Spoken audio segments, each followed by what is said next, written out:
from class 8 English book New Images from first chapter, and the name of the chapter is Ice Habit. So don't go away anywhere, stay tuned with me. Thank you. Before proceeding each and every prose and poem, we should know about the author or the writer or the poet. So today in this lesson, the name of the lesson is The Ice Habit, written by Ruskin Bond.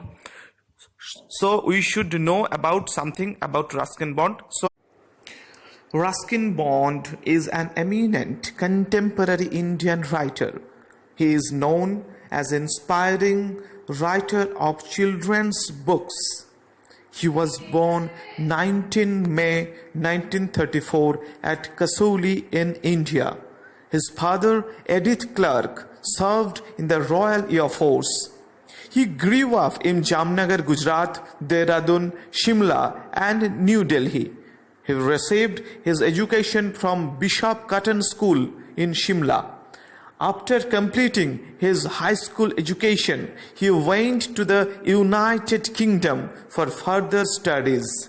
His first novel, The Room on the Roof, received John Llewellyn Rhys Memorial Prize in 1957. He also received Sahitya Akademi Award for English Writing, the Padma Shri and Lifetime Achievement Award. Now he is living in Missouri with his family.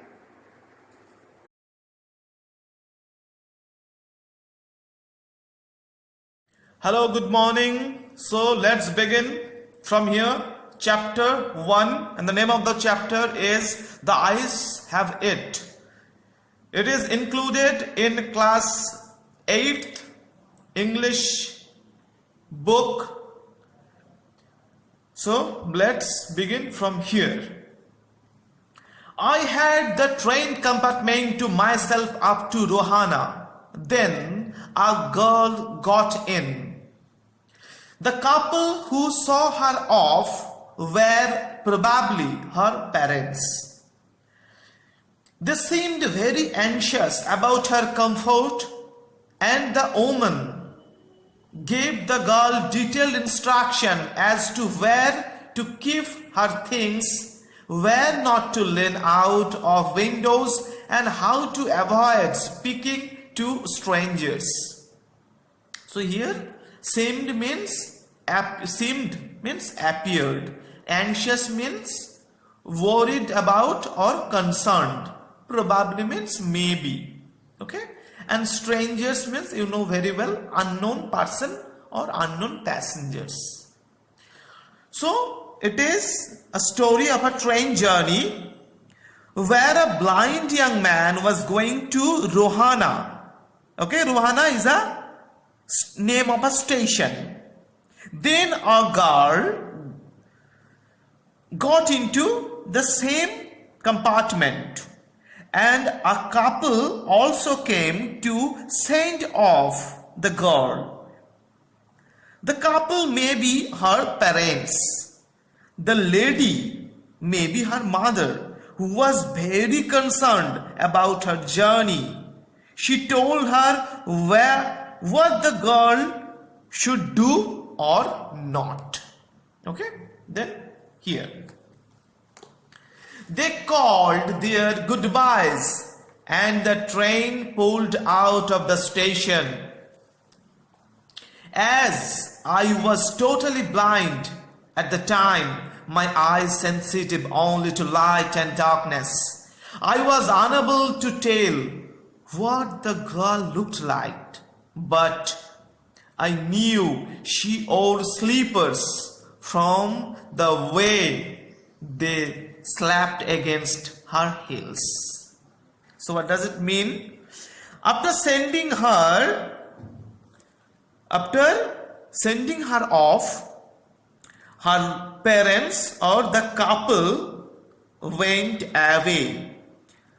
Okay, and the narrator was so blind, so his eyes only can sense light and darkness. He only guessed the appearance of the girl and heard the sound of her slippers and her voice. Okay. So then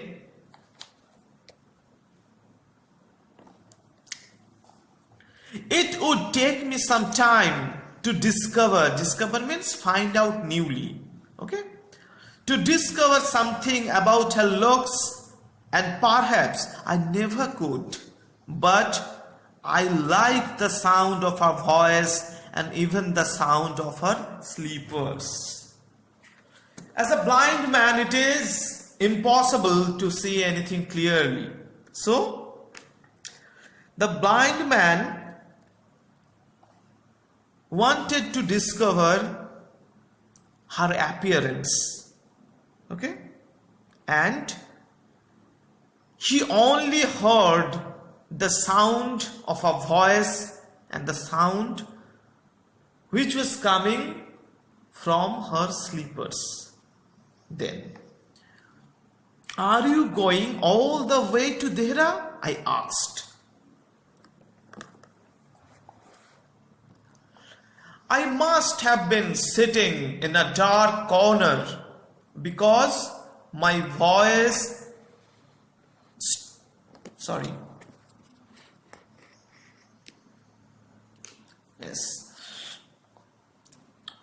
in a dark corner because my voice stalled her. She gave a little exclamation and said, "I didn't know anyone else was here." So, what is the meaning? This stalled means sudden, shocked, to get shocked suddenly, okay? And exclamation means scream, to cry out suddenly, okay? So what is the meaning? The blind young man was sitting in a dark corner. Suddenly, he asked to the girl where she wanted to go. This question shocked the girl suddenly because a voice suddenly came out from the blind young man. The girl thought she was one and only passenger in that compartment. So, she had no idea that anyone was sitting in the dark corner of this compartment. Okay? Then next. Well, it often happens that people with good eyesight fail to see what is right in front of them. They have too much to take in, I suppose.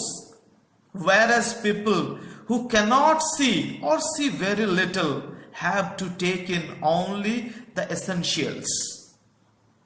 Whatever registers tellingly on their remaining senses. What does it mean? Actually, the young man was blind. The boy thought the girl was full of eyesight. So he replied in a funny way that those people who have good eyesight, they can't able to see what is happening in front of them. But those who doesn't have or don't have eyesight, they can feel or guess the right thing or the actual things with their remaining sensitive organs. Because here the young man was blind, so there is no scope, no option to see things. Only they can, or the blind only can assume, can guess with their extra sense, means touch, smell, okay, hearing, with this type of senses, with the help of their other organs except eyes. Okay, then I didn't see you either, I said, but I heard you come in. So it is a natural thing, as the boy is blind, so he only can hear or smell or touch. So that is, he was telling, I didn't see you either, I said, but I heard you come in.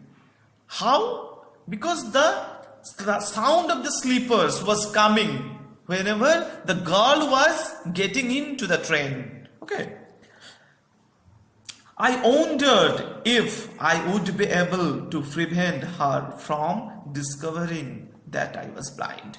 Here the blind boy wanted to hide his blindness from the girl.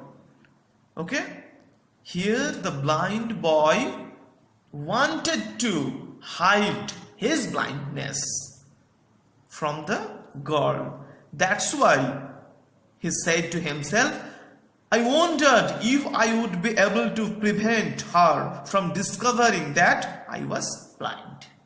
Okay, students? So this is all for now, and then in the next session, video session, I'll continue the second part of this same chapter. Okay, from class 8 English book, New Images, and the chapter is the Eyes Habit. Thank you and have a nice day.